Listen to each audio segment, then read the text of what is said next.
Bonjour, comme vous le savez déjà, je suis Ixon Edouard, votre professeur de musique. Aujourd'hui, je vous apporte la sixième et la septième leçon du livre Schmoll 1. À tout de suite.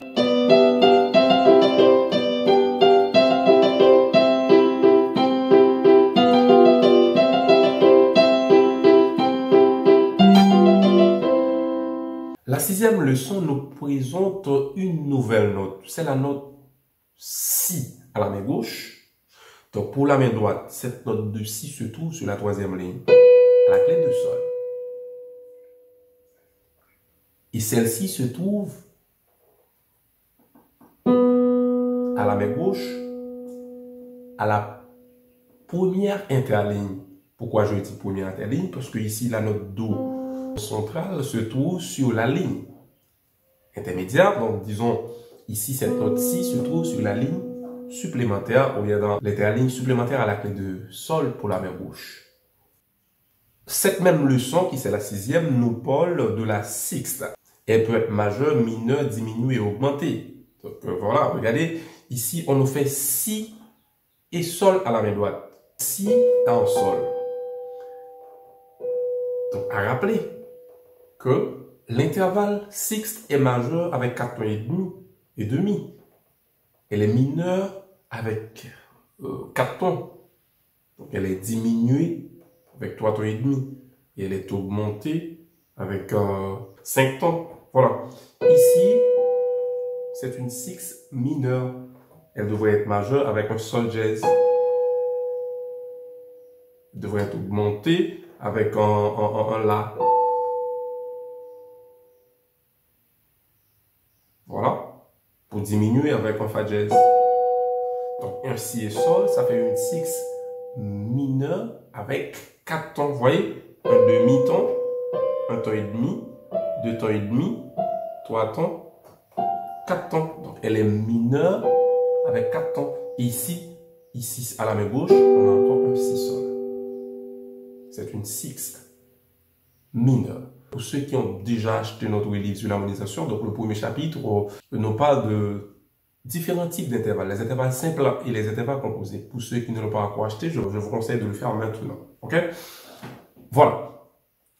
Cette même sixième leçon nous parle du rétrécissement de la main. Voilà un exercice pour la main droite, disons. Ici, le Do, le Sol, le Si, le Sol. On nous demande de jouer chaque exercice, ou bien chacun de ces exercices, pendant 20 ou 30 fois. Voilà, Do, Sol, Si, Sol. On utilise le pouce pour jouer deux notes. La note Do ici.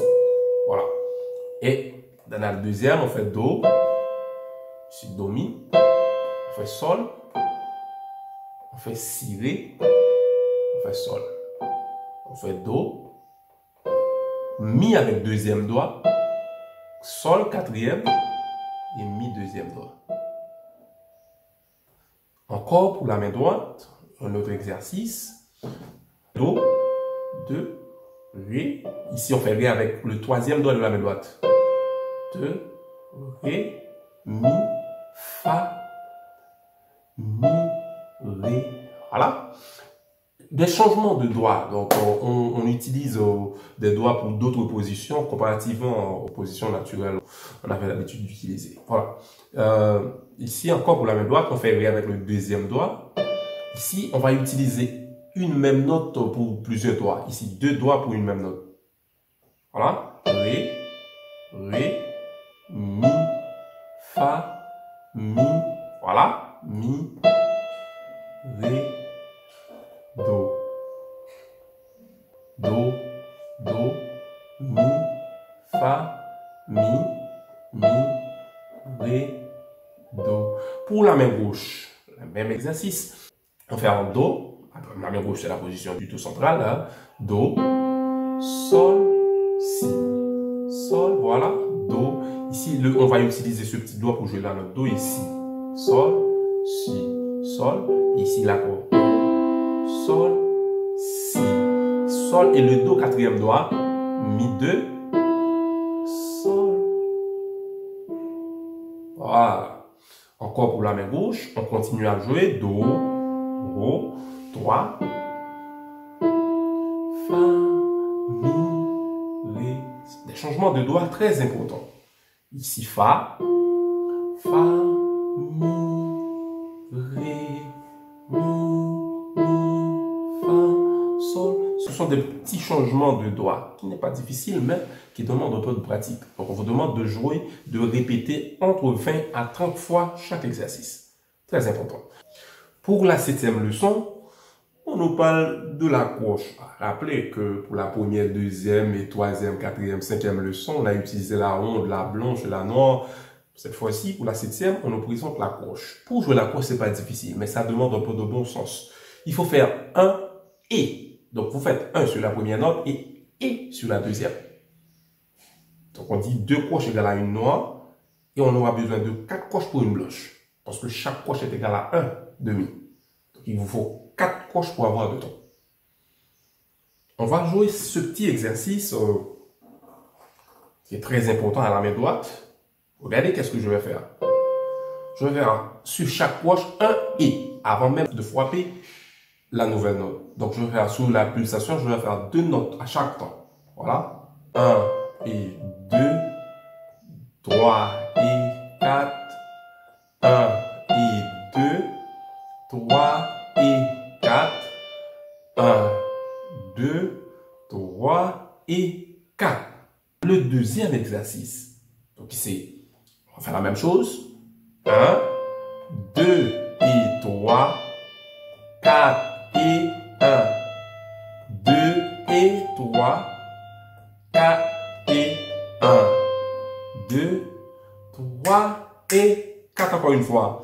1, 2 et 3, 4 et 1, 2 et 3, 4 et 1, 2, 3 et 4. Pour le tout dernier exercice, c'est beaucoup plus intéressant.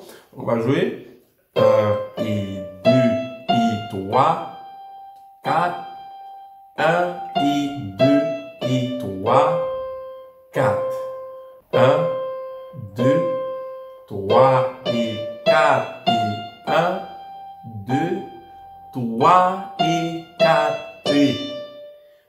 Encore la 7e leçon, nous présente 2 nouvelles notes. Do, si, la, sol, sol. Voilà. Ligne, interligne. Interligne, ligne. Ligne, interligne, interligne, ligne. Très bien. Note tenue. Pour la main gauche, on nous présente une autre façon de couper les accords ou bien de jouer les accords, une autre façon en classique. L'accord de Do majeur peut jouer d'autres façons. Regardez, donc à ce moment-là, on va tenir la première note, qui c'est une blanche pointée qui vaut à 3 tons. Et ici, après, on met Do, Mi et Sol qui se jouent en même temps. C'est une harmonisation à 3 voix, vous voyez. Do, 3 temps. Et si vous avez fait Do, donc ici Do, Mi, Sol, ça fait 3 voix. Donc il faut jouer Do. Voilà. Voilà. Et on nous présente encore une 7e par la main gauche qui c'est Sol et Fa. Pourquoi on dit 7e? C'est parce que lorsqu'on parle de Sol, pour arriver à Fa, ça fait 7. Mais ça peut être une 7e majeure, mineure, augmentée ou diminuée. Donc avec Sol et Fa double dièse, ça fait une 7e augmentée qui est équivalente à une octave juste. Donc si vous descendez légèrement de Fa dièse, ça fait une 7e majeure. Un peu plus bas, ça fait une 7e mineure avec Fa bécard. Si vous descendez ici, ça fait une 7e diminuée. Vous retrouvez tout ceci au premier chapitre de mon livre sur l'harmonisation. On nous présente encore en dernier lieu les points de reprise et les triples notes pour l'accompagnement de la main gauche. On nous demande de jouer chacune de ces formules entre 20 fois. Ici, vous voyez les 2 points placés au début et après. Donc, ce sont les points de reprise. Donc, il suffit de jouer cette partie pendant 2 fois. Donc, vous allez voir. on nous prépare pour la bouquetière, qui c'est la 7e leçon. Ici, regardez qu'est-ce qu'on va faire pour la main gauche. Voilà. Mi, 1. Chaque pendant 2 fois.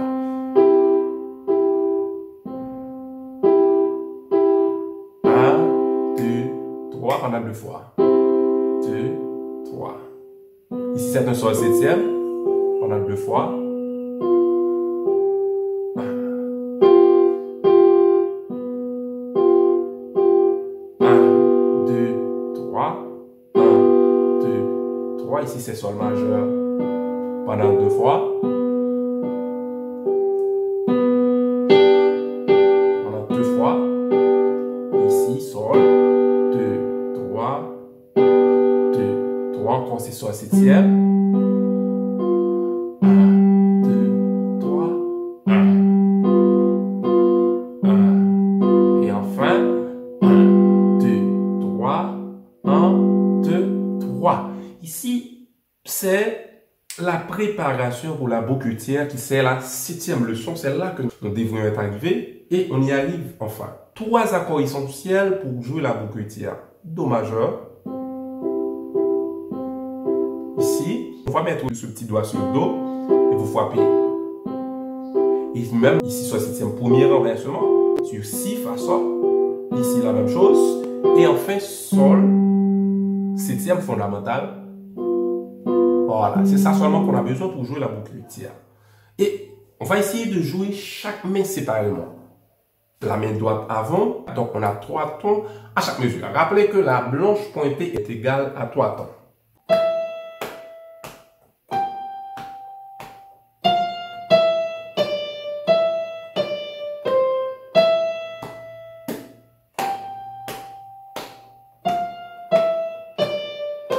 Il y a une reprise.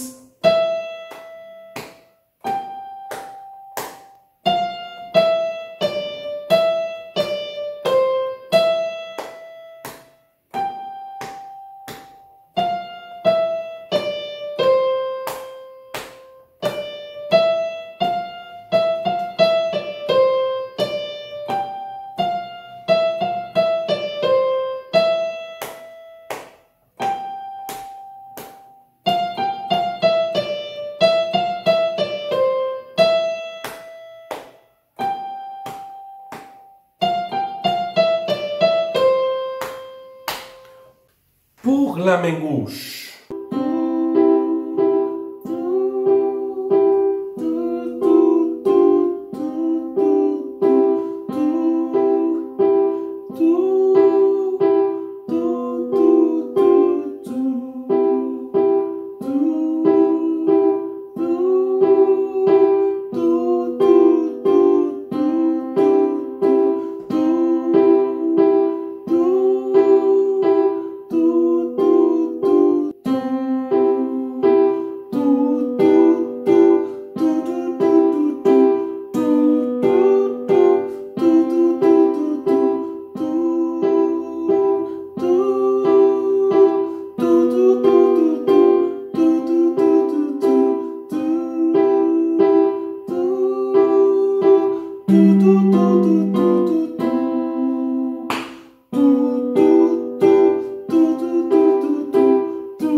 excellent.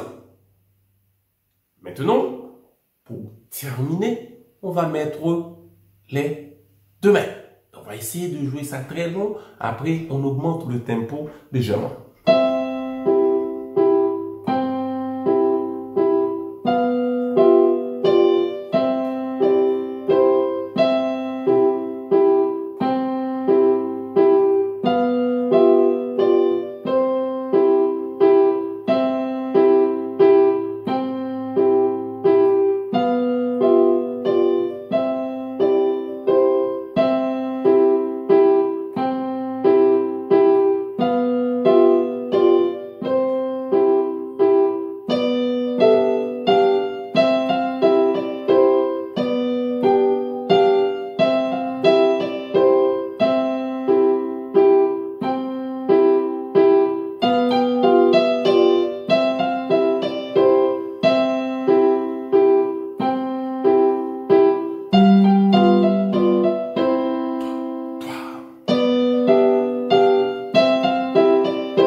il faut le faire.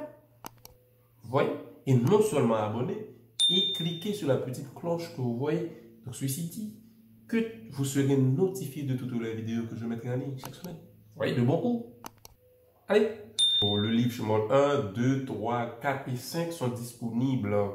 Vous pouvez nous contacter au numéro 48 65 91 44, le numéro que vous voyez à l'écran. Les 3 livres d'Alfred, Alfred 1, Alfred 2 et Alfred 3, ces livres-là sont disponibles. Et sans oublier notre livre sur l'harmonisation, première partie, deuxième partie et troisième partie qui sont tout à fait disponibles. Au revoir, à la prochaine.